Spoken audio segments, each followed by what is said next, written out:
Hello there, Stanley Carr here. I love collecting music and sports memorabilia. Want to know where you can find some? I'll tell you. Go to oldglory.com. This website features one-of-a-kind apparel from your favorite sports teams and musical artists. And I can help you get 15% off of all items. Use the code WWH135. Enjoy the episode. Welcome to Wrestling with Heart, a podcast looking at pro wrestlers giving back to their community. Join me, Stanley Carr, as I interview wrestling's hottest names who use their platforms as entertainers to raise awareness and do community service.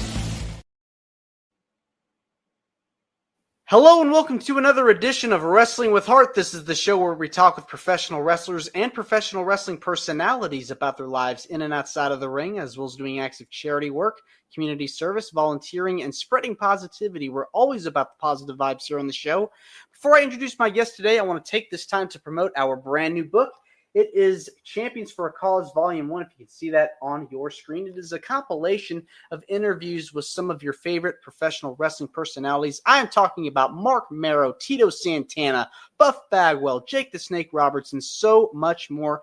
It's available as a paperback now on Amazon.com for $15. Get your copy today. With me right now, I've got a very special guest. He is a professional wrestler and the son of MLB manager Jeff Torborg. We've got Dale Torborg here, the Demon. How you doing, brother? Thank you so much for joining me. Lots to get into. Talk to me about your first exposure with sports. Been around it seems all your life. Oh yeah, I mean, as far back as I can remember. With my dad being a Major League Baseball player, then a coach and then a manager. I mean, he was always doing something with baseball, and my first memories, I think, were Cleveland Stadium when he was a coach with the Cleveland Indians, and then he went on to manage the Cleveland Indians. And I couldn't have wished for a better childhood, going around all these stadiums and running around as a kid. I'm sure my brothers and I terrorized people at the stadiums over the years that we were in. Some punk kids running around having a blast. And, you had these stadiums seem like, your own playground. And it was just really a very cool way to grow up. And I wouldn't change that for the world. So did you know at such a young age you wanted to be involved with sports like baseball and basketball and any kind of things growing up like that?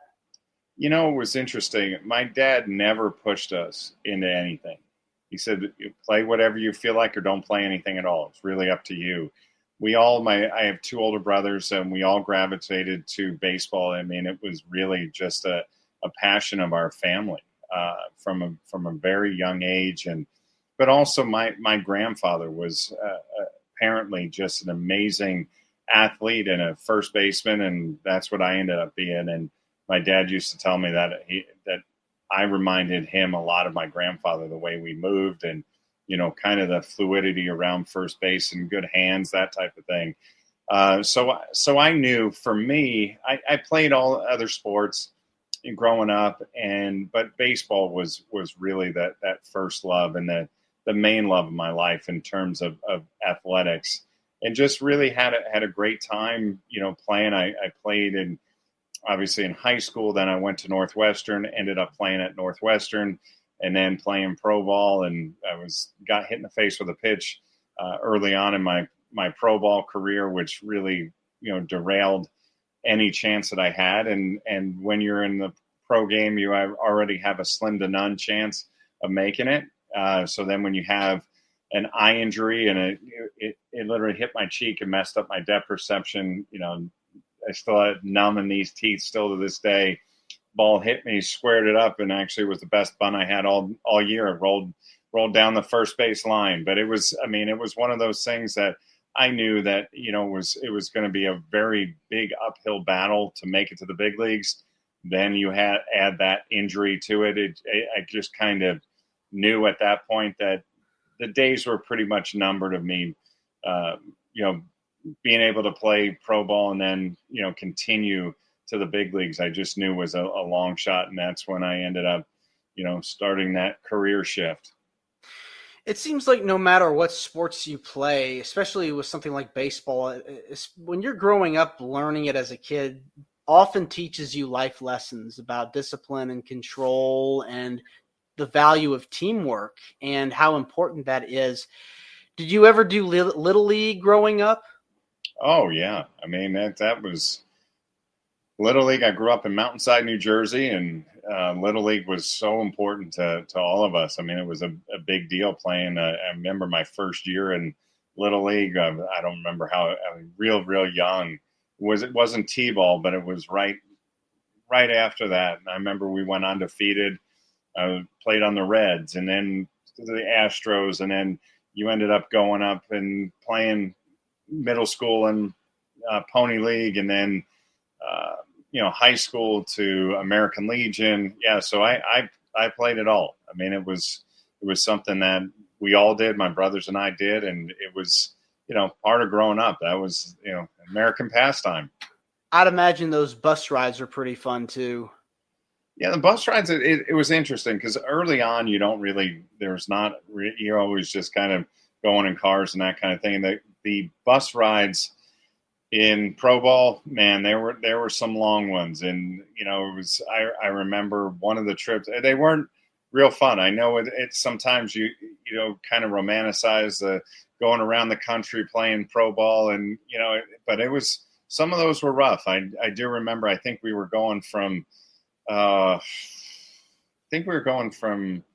Greensboro to Macon, Georgia, in the middle of the summer, and the air conditioning went out on the bus. Oh my gosh. And we ended up taking it, and literally I was with Ricky Leday, who was one of the players that was on our team. We ended up, it was so hot on the bus, they had the windows wouldn't open.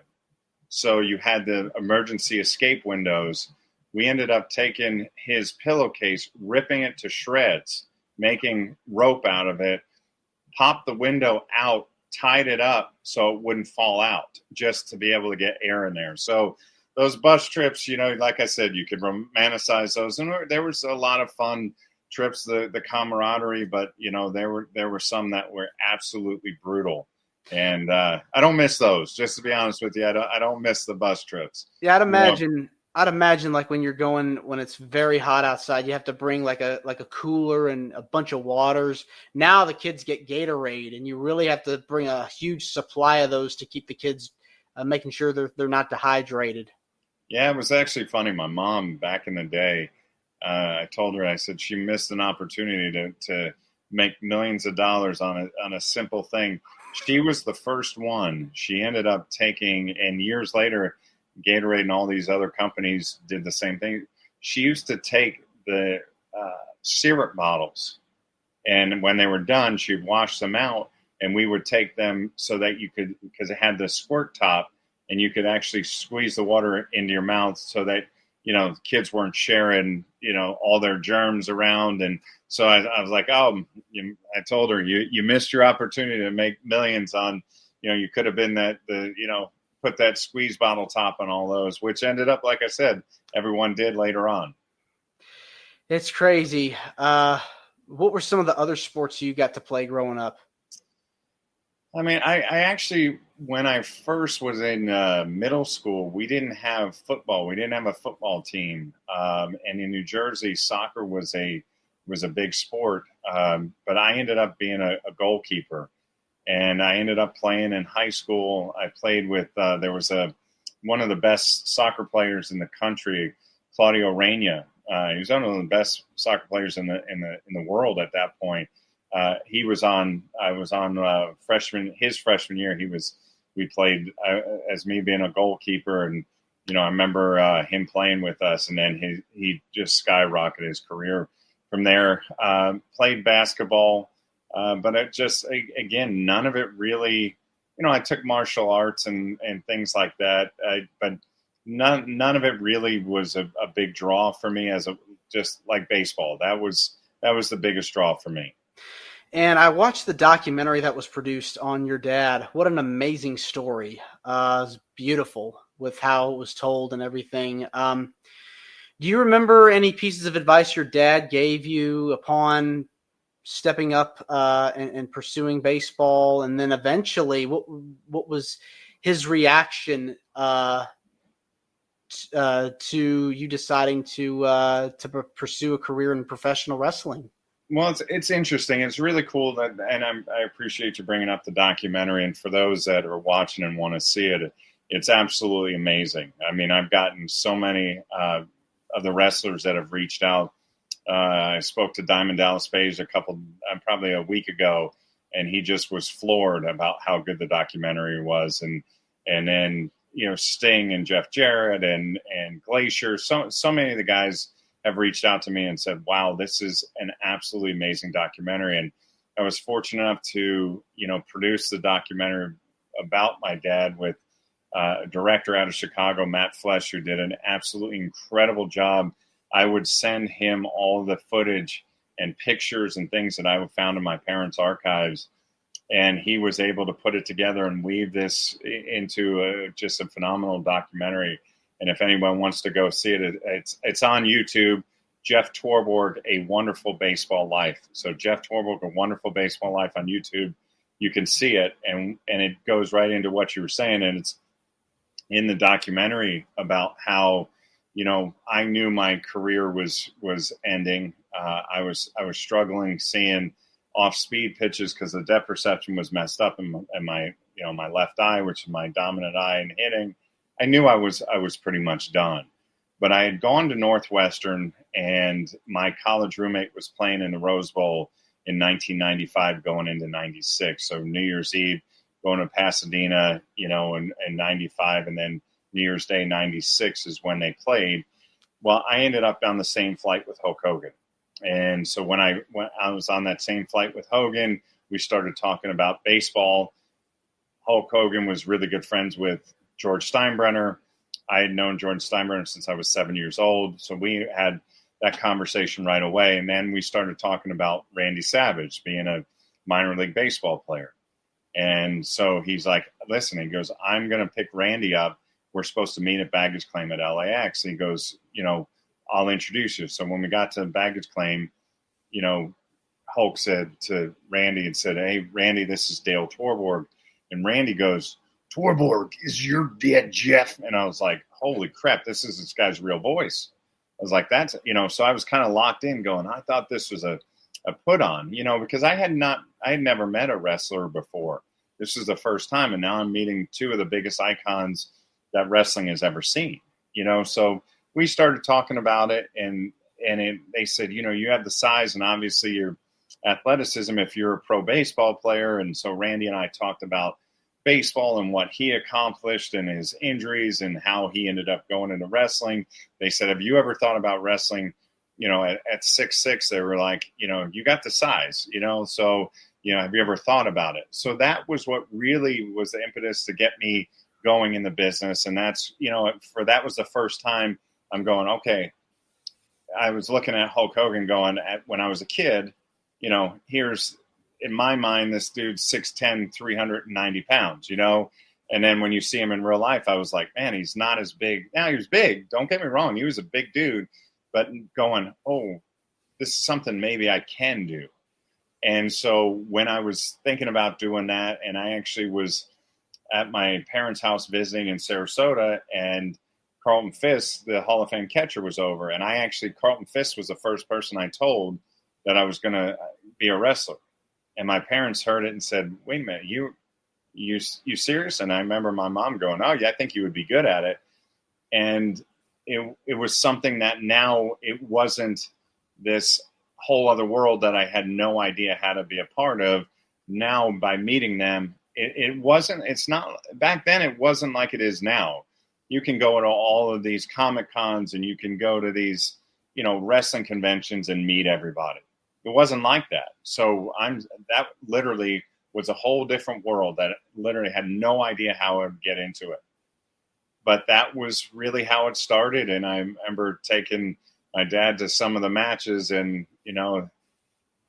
he just shook his head, and he's just like, why? He didn't understand it, and going, why would you want to do this? Because I did a match in Seminole, Florida, when I was first getting started, as you know, you do whatever you possibly can to get experience. So I went, and it didn't even pay for the gas. I got $5 to do this, and there was barbed wire, and there was bleeding, and there was all. That's when, he didn't even talk to me for a little bit. And I was like, Dad, what's the matter?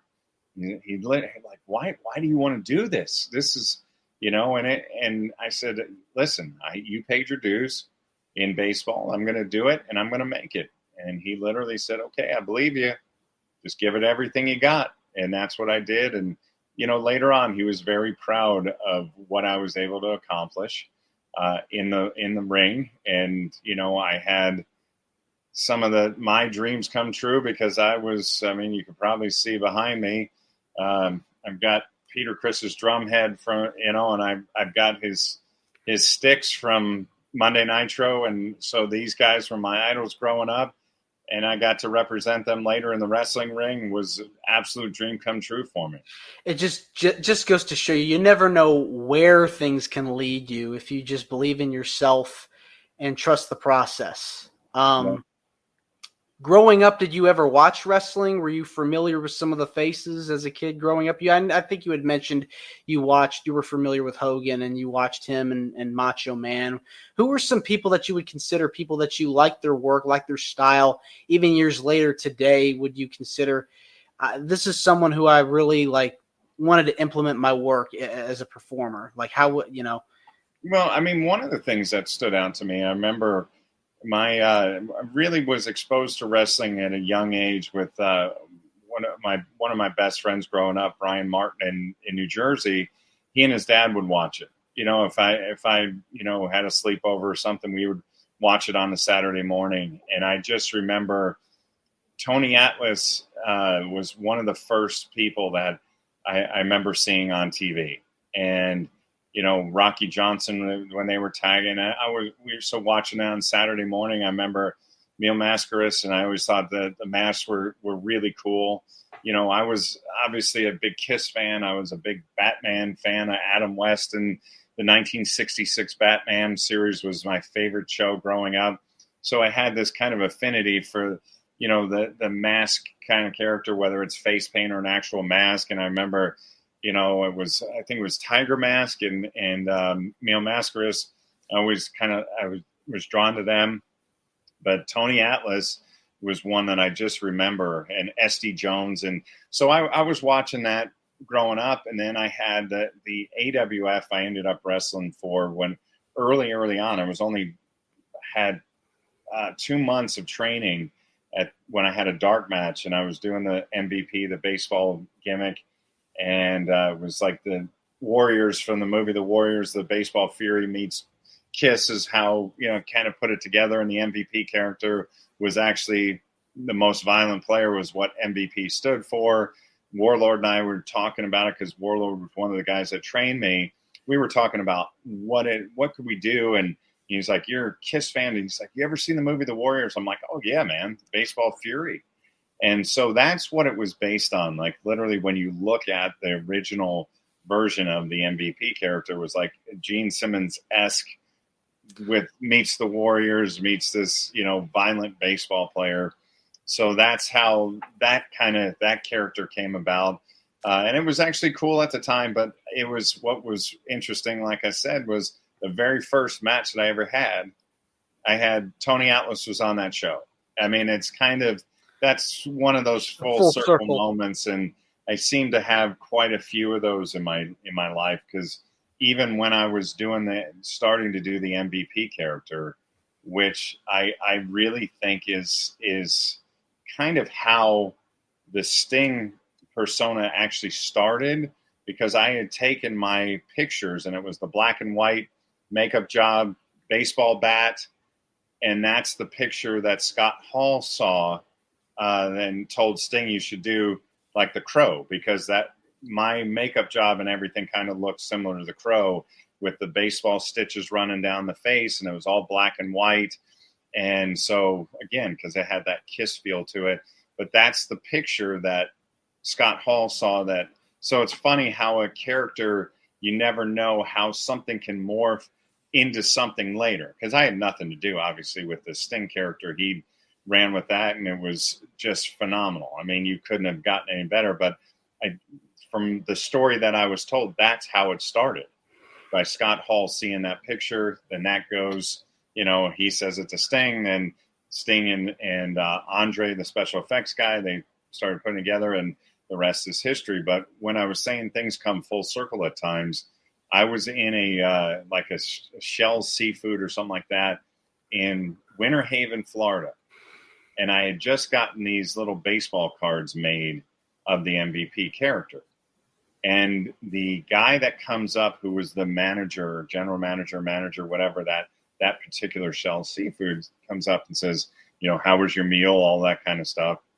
And, it was great and everything. He looks at the picture and goes, what is that? And I said, it's a wrestling character that I'm doing. And he goes, looks like the baseball Fury. And I said, yeah, man. I go, it's kind of what this was taken on. He pulls out his business card. He goes, look me up. I was in the movie as one of the baseball Fury. And I'm going, come on. Like, of all the things, all the places, the timing, that card had just come out, and he sees it. And so he literally was one of the baseball Fury of whatever, 8 of these guys in the world. I ended up meeting one of them and doing a character based off of, one of the characters from the movie. Such a coincidence. Yeah. Yeah. Kind of cool stuff. When you started in the ring, I'd imagine it's tough making a transition from baseball to wrestling because it's a whole another animal in itself. Walk me through the process, learning and the physicality you had to endure. Did you feel it was easier or hard for you making that transition? Because it is very tough to do. I tell people that wrestling is the toughest thing I've ever done. I tell people that in terms of a skill, the hardest thing to do as a skill is hit a round ball with a round bat and hit it square in baseball. So, and it's coming at you, different trajectories, and it's moving, and it's curveballs, changeups, sliders, sweepers. I mean, you name it, and you have to do that and decide if you're going to swing, where it is, how fast it's coming, if you're going to swing in a blink of an eye, split second, and you have to decide on all that stuff. So that's the most difficult. But getting in the ring and understanding, I never understood. I used to kind of listen to the veterans, and they used to say, you're not ready until 5 years into the business, kid. And I'm thinking, what are you talking about? You got to be kidding me. I know what I'm doing, and I've learned the moves. But they were so right. What it is learning why and when to do moves. I mean, you can teach anybody pretty much to do certain moves, whether it's a suplex or a slam or whatever it is, you can teach them. But why are you going to do a certain move and, have it mean something? And I know that was something that took a little bit of time more than learning the moves. And yeah, the punishment is brutal. I mean, you feel like you're in a car accident. And I went to the power plant and they beat the crap out of us. I mean, they really did, constantly, over and over again. But I'm so glad I went through it, because all of us that went to the power plant, we have a fraternity of brothers that, we'll always, it didn't mean we always agreed with each other, but we always consider each other family. Every time I go out to Vegas, I see one of my best friends to this day is Rick Cornell, who was Reno.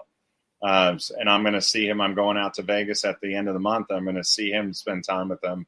And, Alan Funk and those guys I still talk to. We're on a group text, and it's just a fraternity of brothers, that because we all went through that, and the punishment, the pain, the tryouts, everything that went along with the power plant.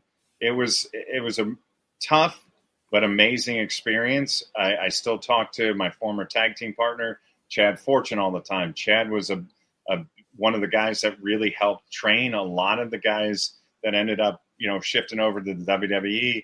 He was a big part of that. We were able to teach each other, do tag arounds and tag ins, and it was an interesting time. So learning, to get back to your question, it was a tough transition, but being an athlete, it really helped. Obviously, it doesn't always translate. There were a lot of football players that never made it, and at that point, Randy Savage and I were the only two baseball players. There's been some since. But at that point, it was just Randy and me. And, it was tough. And I remember one of the things that was a big deal. And this kind of goes along with it, is understanding the business. Is early on in the career, I ended up, you memorize everything, right? From start to finish, you're like, okay, we're going to lock up. I'm going to put you in the headlock. You shoot, give me a couple and shoot me off. Then tackle, drop down, hip toss. You're memorizing all this because you don't want to forget. When you're young, you're like, I don't want to forget this. And I remember having a match, and it was like a semi-main or main, something like that, with Sting. Now, again, Sting was the biggest icon in the business at that point. So, I mean, I'm thrilled that I have a one-on-one match against Sting. Still one of the nicest, greatest people on the planet.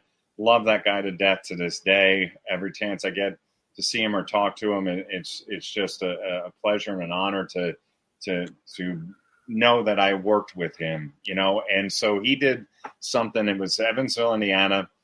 And I said, what do you want to do tonight? And he's like, I'll think about it. I'll get back to you. And this happened multiple times throughout this, leading up to it. Because on house shows, you wouldn't go to the building until about 4:00, as opposed to the TVs. You're getting in 1:00 for a 7:00 show, something like that. So saying, what do you want to do tonight? What do you want to do? And I'll get back to you. I'll get back to you. And ultimately, I mean, we're about 3 matches away at this point, and he hasn't told me anything. He because he's go paint up, and I'll come back, and I came back and he wasn't painted. Let me paint up, and so we're literally now probably 2 matches away. And he goes, I know what we're going to do tonight. Okay. He goes, the finish? And I said, yeah. And he goes, hits me on the shoulder and goes, see you out there. And I'm thinking, okay, now I'm wrestling the biggest icon in the business right now, and I have no idea what we're doing. So he hits me on the shoulder and goes, I'll see you out there. And he turns around and he goes, just listen, you're going to be fine. Okay. So we get out there, and I just listen, and it was an amazing match. And afterwards, he goes, how was that? I said, it was amazing. He goes, did you hear the crowd? I said, I did. He goes, were you kind of loose? You weren't all tight about memorizing everything. And I said, no. I said, it was great. And he goes, did you have fun? And I said, I did. It was because he goes, you had nothing to worry about. You had to just remember the finish. He goes, that is the tip. You're not a pro wrestler until you can do that. To call the match in the ring. Because he goes, if you memorize everything and the crowd's not getting behind your match, you're going to continue with that. Like, forget the fans. I just got to get through this match. It's like, that's not the way a professional wrestler does it. A true professional listens to the crowd, and if it's not working, you change it up and change it on the fly. Here we go. You got to learn how to do that. And that's when I was like, wow, I'm starting to understand what they were talking about. 5 years in the business of really understanding it. So that was a big, big wrestling lesson for me. Crowd reactions matter. One thing you brought up just a bit ago was the importance of why you're doing a move. What does this mean? What's the value? I think there's something to be said about ring psychology, why it is so important to do whatever it is you're doing, and where to put the move in the match and sequence. I feel like that just doesn't get enough credit as it should. Yeah, I think it's a lost art form too, in some ways, because they're the guys that out there now are amazing athletes and gymnasts and that kind of thing. But my favorite matches to watch are the ones that were the psychology. I'll sit back and I watched. Oh my gosh, my wife and I watched a couple matches with Ric Flair back from the WCW days. And my gosh, what an absolute amazing entertainer this guy is. My gosh, you look back and watch some of those WCW old tapes, when I say old tapes, I'm talking about the late 90s, early 2000s. I mean, it's like amazing. And that was the time we were getting grief, and they were saying, oh, WCW sucks and all that. it still was incredible. Still amazing matches, amazing talent. I say this all the time. The guys don't get enough credit. When you realize how the difference of today's product, they're much smaller guys on the whole.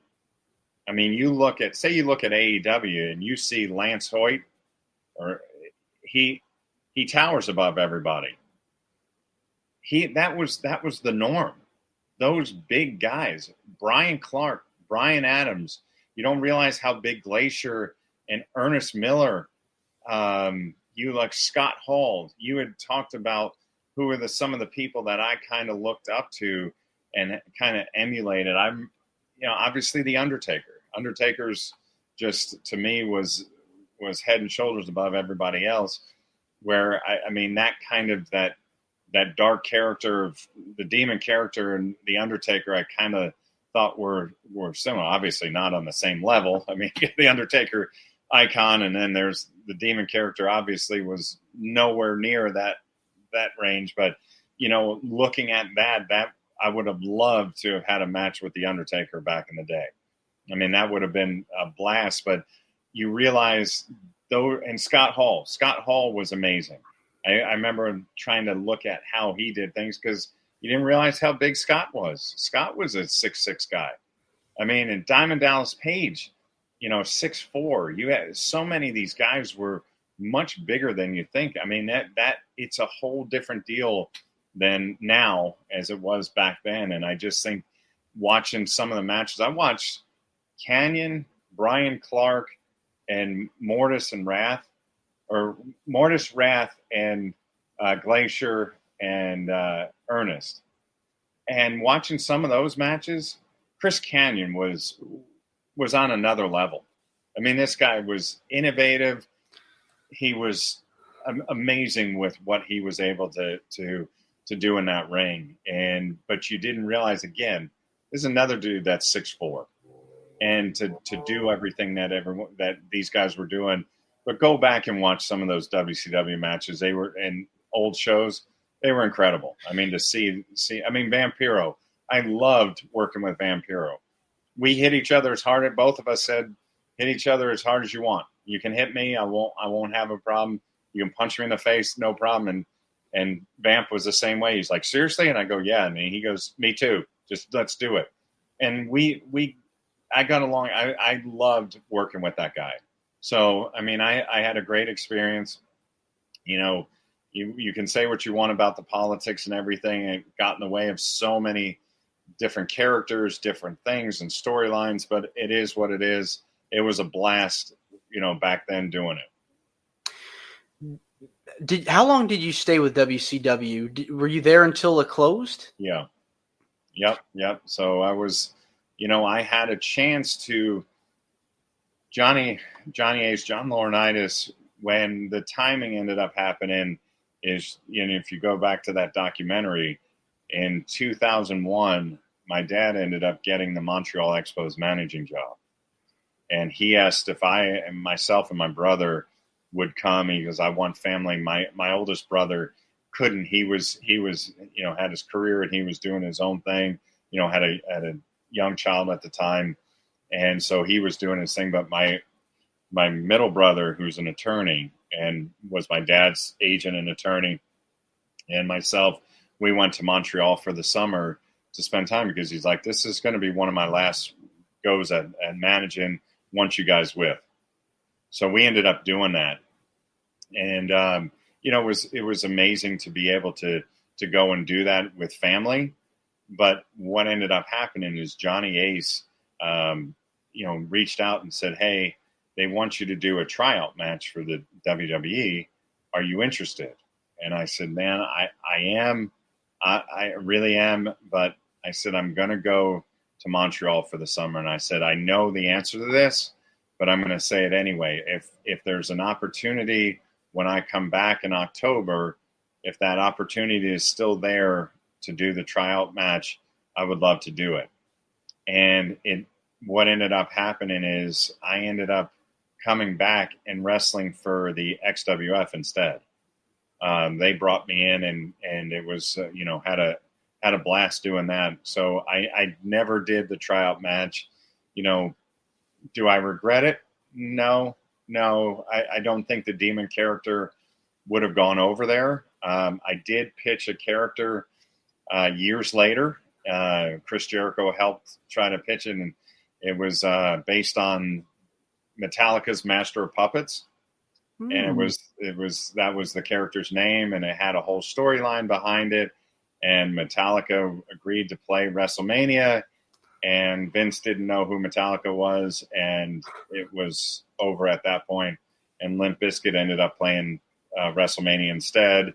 But it was a very cool character. It had marionettes. I just explained this to somebody the other day, and said how there was some type of the puppets and the marionette. There was a lot that Bray Wyatt was doing, had nothing to do with. This is a pitch that I made to these guys in like 2003, 2002, 2003, somewhere in there. I still have all the drawings. Vince Russo was, still talks about, what an amazing storyline this could have been, because there was it wasn't just a character, it was a storyline that went, and the Master of Puppets character wasn't even the Master of Puppets. He was being, someone had his strings too. And it was just a really cool storyline that would have been able to split the brands and have WCW off on its own. And it could have done it. And that's what that storyline and the wrestling business is interesting. If they don't come up with the idea, chances are it's not going to be used. And I think that was one of those situations that Vince didn't know who Metallica was. Who's this guy coming in and, pitching this storyline. And it's like, well, it's creative. It can last, 6-8 months before you even start to have a payoff. And then a year and boom, it really could have culminated into something huge. But, it is what it is. It's, it's the business, and it's all part of it. Major what if. Yeah, it is what it is, right? Yeah. You can't look back. You can't look at the negatives and can't look back. Do you keep up with wrestling at all today? Not as much. I mean, I still, I've always been a fan, and he's been is a friend in Edge. Adam Copeland is a great guy. I mean, I have the Alter Bridge, got that gold record up there because it was interesting because I had, his music came from a meeting when I introduced him to Mark Tremonti from Alter Bridge at Mark's house, and that's how the Alter Bridge thing came about. And then I've been kind of behind the scenes at times when, I'm still friends with Metallica's management. And when Sting needed music Seek and Destroy, what people don't realize is I got a call at 1:00 in the afternoon, or no, it was 10. It was like 10 o'clock or whatever. It was morning for me on a Sunday, and it was later for them in England. And in a whole thing of like, we need Seek and Destroy. We need Seek and Destroy. Is there any way I'm getting a call from Sting, and AEW's calling me, and I was able to get it done. They did it. As we'll deal with the legal stuff later. We'll get this where you can use the music, and that was done as a favor for me. From Metallica's management did that for me. In order for Sting to get Seek and Destroy at the O2 Arena. So I behind the scenes still with certain things, and I don't watch it as much as I used to, but still friends with a bunch of those guys, and super happy for a guy like Shane Helms is, road agent, and those guys. I went and saw, Charles Robinson is a really good friend of mine, super good guy. So whenever I get a chance, they were in Orlando. I don't know when it was, 6-8 months ago. I don't, time is going so fast, I don't remember. But I got to talk to Triple H and, catch up with him. Both of us are big, metal guys, and, Metallica's and Kiss and Van Halen and Motley, all those, we're always big metalheads, so that's where I kind of keep up with. I don't watch it like I used to be honest with you. It's so fascinating though that you know all these bands and are able to incorporate the music and wrestling together. I feel like that's just a unique combination that not a lot of people really realize, and the effect it can have on people, especially with the entrances. Yeah, absolutely. I've been a big music fan my whole life, and but it's like I said, I had a dream come true. It was literally a dream come true. Was working with Kiss, and they were, those were my idols. I did a speech at Northwestern, and it kind of shows you how things work. Is that my speech at Northwestern was the three people I admire most in my life, and it was my dad, who we talked about with the documentary, Don Mattingly, who was he literally was an idol of mine, and then Gene Simmons. And so, obviously with my dad, and, that's self-explanatory. And then getting to be around Don Mattingly in my youth. I mean, 1980, he came up in 1983. I mean, I was probably 12 years old. I mean, I did an interview with him for my 8th grade class where you had to interview someone about their career. I have a little cassette tape in my trophy case, and it's me at 8th grade interviewing Don Mattingly about, what it takes to have that career in baseball. So cool. How did the opportunity with Kiss come about in WCW? So, Gene Simmons apparently met with Vince McMahon at the Super Bowl when they played the opening of the Super Bowl, and they talked about doing the character. But Gene Simmons is such a smart guy. I mean, he is just a off the charts marketing guy, right? So he actually did his research and saw that we were winning in the ratings, and he thought it was a great tie-in. The merchandising that Kiss was doing, because Kiss merchandising was flying off the shelves. The reunion tour, or the farewell tours. I came in about the farewell tour, and it was just off the charts. And he thought he would translate to the wrestling world. So he was able to cut a deal with Eric Bischoff. And the problem with the whole character actually stemmed from merchandising. So the way that WCW did the contract and perceived how this was going to go is that the lion's share of merchandising, which is a big component to a wrestling career, the lion's share would go to Kiss, and then then it would trickle down, and so WCW wasn't going to make a lot. So things that people don't realize is that I actually they flew me to Vancouver to do the video game. I got yanked out of the video game, got yanked out of card sets. I got yanked out of all these different things because they were afraid of the contract. And when I ended up getting the contract, and I'm like, what is wrong with these people? Because the contract said the only time that it was a big lion's share was if the demon character was 50% or more of the entirety of the product. So if it was a Vampiro and Me T-shirt, and that was the deal. If it was a T-shirt of my own, it had to be 50% or more of me being part of it. So if there was 3 people on the shirt and it was a third, it was a regular deal. And so, but the problem was there was never an action figure during WCW time made of me, because Toy Biz paid WCW, I think, $200,000 for the rights for the entire roster, and Gene wanted $100,000 for the rights to just my figure. So that didn't happen. Like, I don't know if you can see. Do you see the MVP character? Yeah. Figure back there? Yeah. So that was started when I was doing that. That's a Toy Biz. That is a one of a kind. There was 2 made, I guess. One was hand painted, which is that, and then there was a non-painted one. But that was the MVP one that was about to be made when I started to do the Kiss character. They couldn't even change the makeup and everything because they didn't want to pay $100,000 for the rights to it. But again, the merchandising was so popular with Kiss back then. That was the whole thing. They thought, oh, this is going to be a great merchandising deal, and it wasn't. I mean, because they didn't put anything out. I had very very little merch, if any, with WCW. It wasn't until later, I don't know if you can see, it wasn't Yeah. until later that Figures Toy Company ended up getting the rights to the whole KISS license. I ended up being I was the consultant on all the figures that Figures Toy Company released.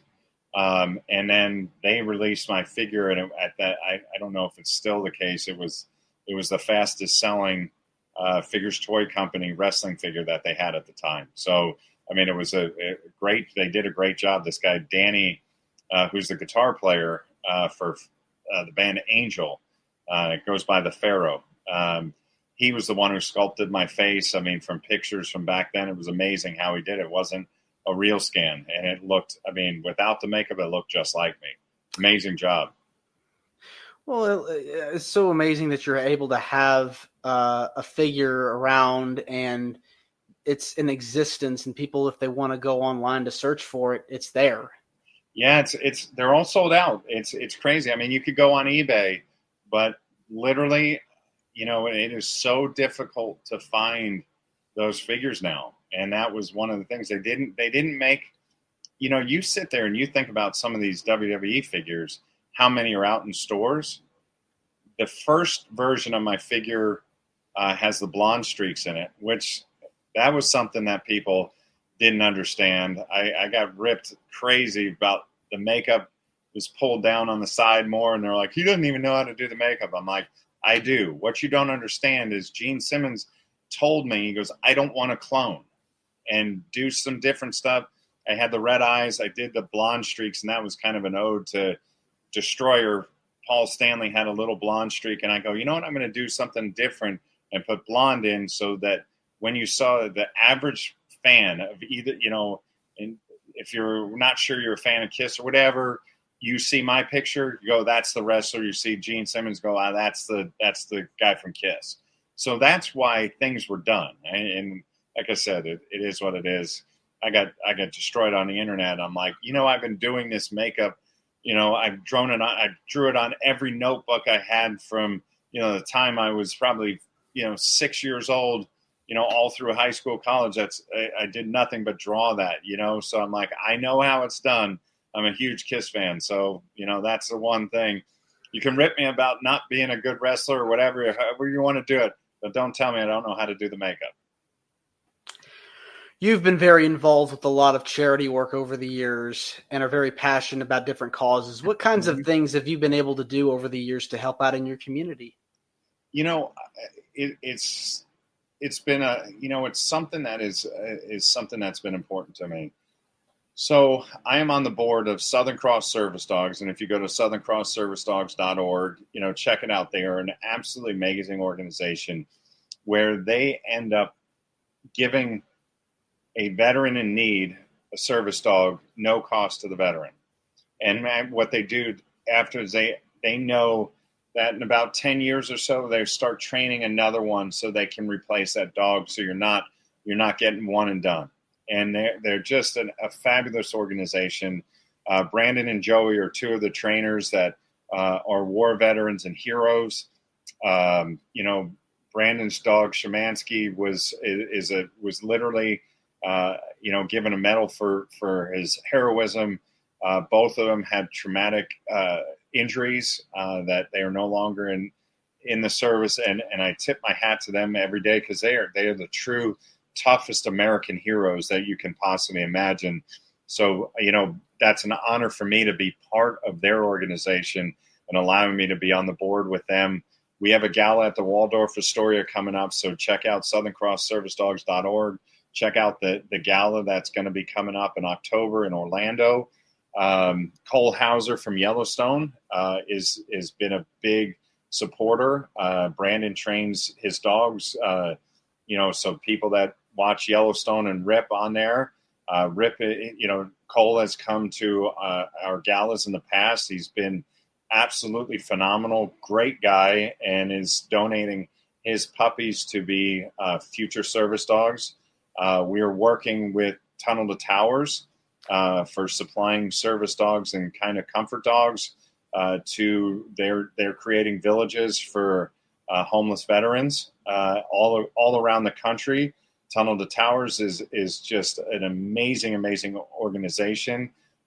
We have one of our guys, Eric, who's connected with, who works with them and is now connected with us, is putting all this together. So the service dogs is something that is a passion of mine, and just, our executive director, Matt Krug, was the one who got me involved through Johnny Damon. Johnny Damon is on the board. Johnny's done amazing things, and we have such a good time together. Johnny's always at the events, at the Waldorf. You'll see him if you go again to southerncrossservicedogs.org. Check out that October 3rd gala, because you're going to see a lot of cool people. We had members of Creed were there last year. Mark Tremonti, who is one of my he's a dear friend of mine, and he has done amazing things in the charitable world. And so Mark had done an album called Tremonti Sing Sinatra, which he recorded and donated to Down syndrome. So he has a Down syndrome daughter, Stella, who's the cutest thing on the planet. And so Mark and his wife, Victoria, just, beautiful people. I mean, I can't even tell you, the Alter Bridge guys, and the Creed guys, they're the most down-to-earth people that you're ever going to meet. And they have such huge hearts. They do so much for NDSS, which is the Down Syndrome Society. And so they do things. So Mark, when he did the album, reached out to me and asked me if I would help him with his charity called Take a Chance for Charity. And like I said, he donated the album to Down syndrome. If you get a chance, go listen to Tremonti Sing Sinatra. And he also has a Tremonti Sing Sinatra album, a Christmas album. So he's got both Tremonti Sing Sinatra and the Tremonti Sing Sinatra Christmas. Phenomenal. Mark sings, and he sounds just like like Frank Sinatra. Just absolutely amazing. So check those out when you get a chance. We were able to get a friend of mine. He is the chairman of the board of PBS North Carolina. Ended up airing at PBS North Carolina. Ended up airing Mark Tremonti's whole concert from the Peabody. No, not the Peabody. It was Dr. Phillips in Orlando. They filmed it and they aired it at Christmas time, with it benefiting at the time, if you remember, a year or so ago, North Carolina being hit so hard by the hurricanes. So that they ended up putting it on PBS with the proceeds going to that. So there's a lot of charitable aspects of my life, and now the shirt that I'm wearing is PAHI. And so PAHI is a balanced foot brand.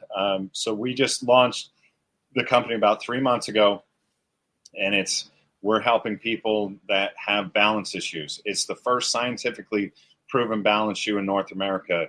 My strength coach that I had with the Yankees is one of the co-founders, Sean Powell. He's one of the co-founders. He was Derek Jeter's first strength coach, Mariano Rivera's first one. Jorge Posada, all those guys, that was their first strength coach. And then the two of us worked together with the White Sox. And so he's one of the co-founders of the company. And there's a charitable aspect of that, is we are going to be donating shoes to Down syndrome, to those in need, Parkinson's.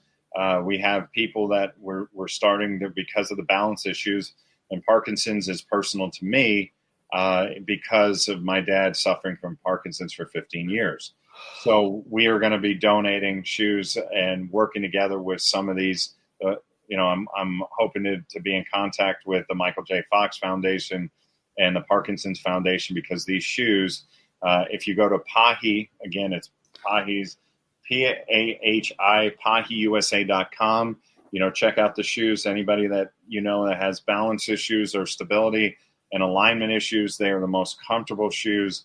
But again, it's not just a business. We are going to be helping so many people out when it comes to what we can do, because falls are such a big part of life right now, and it is such a horrible thing if somebody, an elderly person, falls and breaks a hip, of what the numbers are staggering of what happens, of the mortality rate within the first 6 months of breaking a hip, and they become inactive. And so we are trying to limit that, and trying to, as much, we're never going to stop it completely, but if we can, mitigate any of these falls, that would be amazing. It's so amazing. You're involved in all these different projects, and with the way technology has evolved and how things are moving, it's incredible to see the innovations that are being made. If somebody is not able to walk, somebody has a hard time walking and standing up, you have a tool at your disposal to use for people to be able to assist them. So kudos to you for being able to create something that is going to be helping so many people out. Yeah, absolutely. And I wish I could take credit for the shoes, but Sean and the two other founders ended up creating it. And we actually have a buddy of mine who I met through Johnny Damon, was the former president of Puma, is our Jay Picola is our CEO. And it's just, how things come full circle, and being able to work with, Sean Powell again, where, somebody I've known for 31 years, and them creating this and me getting involved, and really kind of, I have a partner that we do affiliate stuff together, Lori, where her father has Parkinson's now. So we're doing this together and really going after, helping people with MS, autism, Down syndrome, and not to mention the shoes are just amazingly comfortable to begin with. Stability for people. We have the slides, we have the, mesh, we have suede, people that are in the boating world and fishing, with stability. It's just an amazing product, but, more importantly of it being a business, but literally of helping, and how many people we're going to be able to help out with in this is just going to be mind-blowing and staggering. And that is important to me. That's why I ended up being part of this company. Once they explained what this was and how we were going to do this, and it's like, okay, I'm all in. This is another one. I'm all in, and we're going to do whatever we have to help as many people as we can. Was there a particular event or fundraiser that you were a part of in the past that was very heartwarming for you? There's been many. I just look back at some of these. My gosh, I can't even pinpoint. Just what I go back to is that we had one with the Southern Cross Service Dogs. We did the gala a couple of years ago, and the amount of you see what happens when we raise that money, because it's expensive to train a service dog. You're talking from getting the puppy and all the years in training. It costs about $60,000 per dog to train, and just seeing what we are able to do, and getting our first placing our first two dogs with the veterans, and seeing how that changes their lives, it's just priceless. It really is. It's amazing, to be able to kind of be a part of something like that. And then there's an organization out of California. It's Charity for Charity. There's a woman named Charity that is incredible, and she helps out and makes wishes happen for people that are not so fortunate. And there was a little boy that really was struggling and was in a wheelchair, and he's a huge wrestling fan, right? And wasn't a fan of mine, but it's okay. But he was a fan of somebody that was on AEW, and somehow somebody that Charity was working with, and again, her name is Charity, and so that's why it's Charity for Charity. You can look up her website. And it was one of the coolest things, because this little boy is 8 years old, I think, and his favorite wrestler is Sting because of AEW, and he was a big fan of Darby Allin. And so I reached out to Sting, and I said, hey, is there any way that you can do something with this charity? And he goes, absolutely. This is the type of guy Sting is. He goes, okay, what is it? What is it? So I explained, I mean, he immediately goes, what's her number? So he gets in touch with Charity. They put this thing together. We surprised the little boy that said, okay, we told the parents, and Charity was involved. We told the parents, Sting is doing a signing, and the little boy's in California. Sting's doing a signing about 30 minutes from you. Can you get there? And Sting set it up. Private. They brought the boy in, and the kid's face was stunned. Like he couldn't believe that. Is this really? Is it, because Sting had the makeup on. And he was like, and Sting came, just, you've seen him, you know exactly. And he walks in and he goes, "Where's my buddy?" Just like that. And the little boy was thrilled. Sting sent signed action figures, pictures, all this to the little boy. They did the whole thing, and Darby Allin sent a video, talking, and then AEW was great. AEW ended up taking its first class, what they did.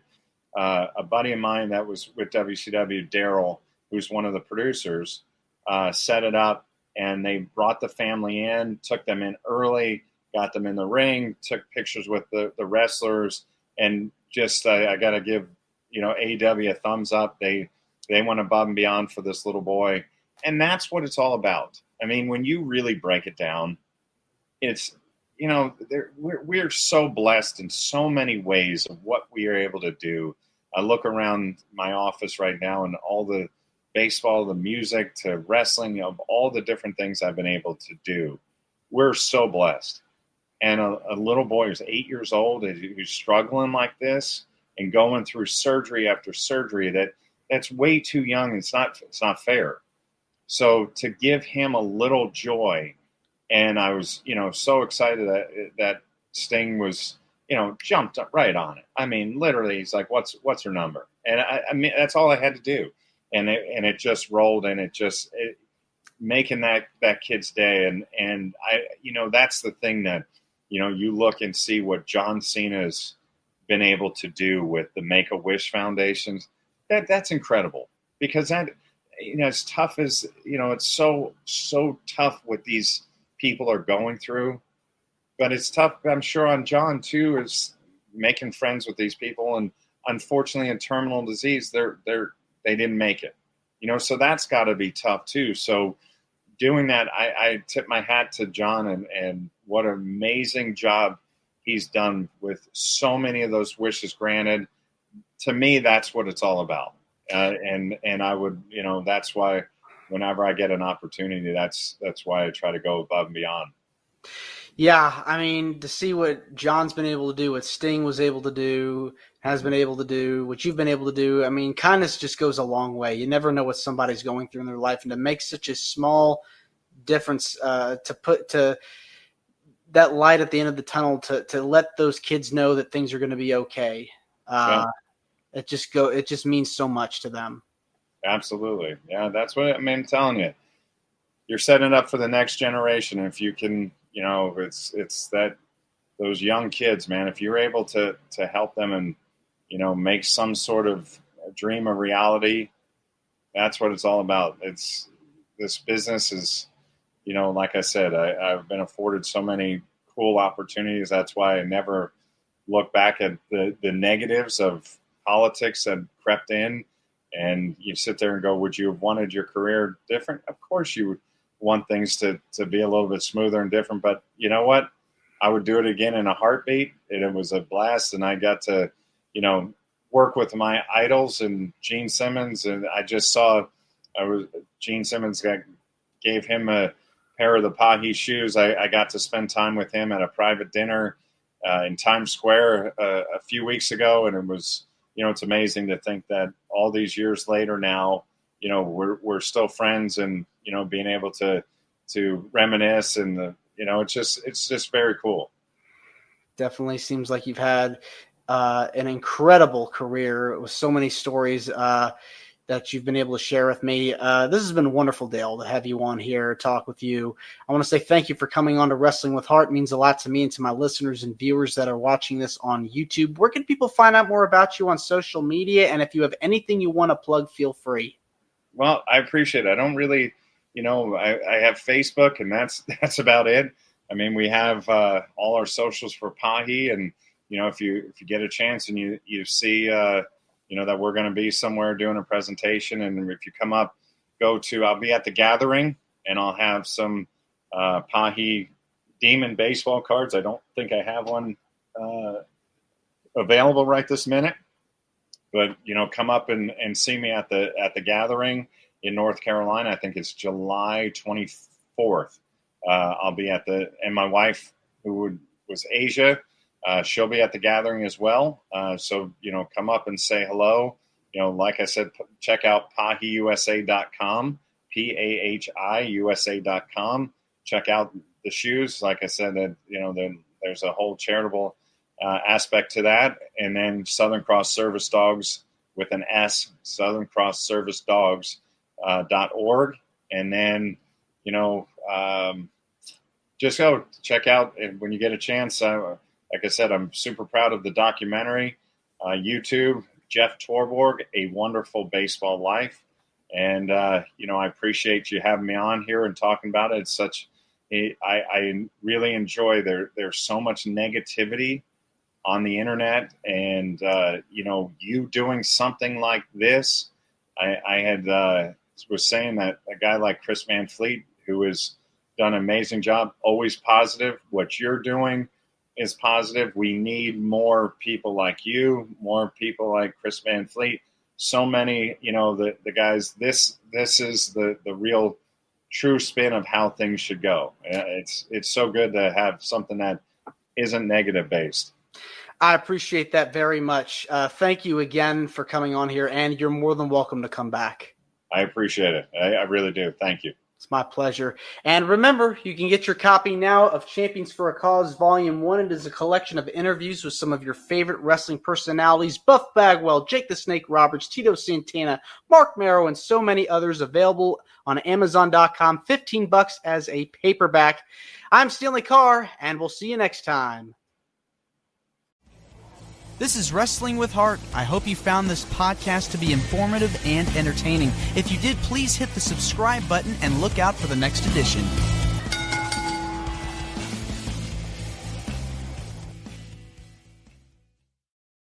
Hey, this is Eric Hutchinson. I've joined the Pantheon podcast family, and I hope you'll come check out my new podcast, Songversations with Eric Hutchinson.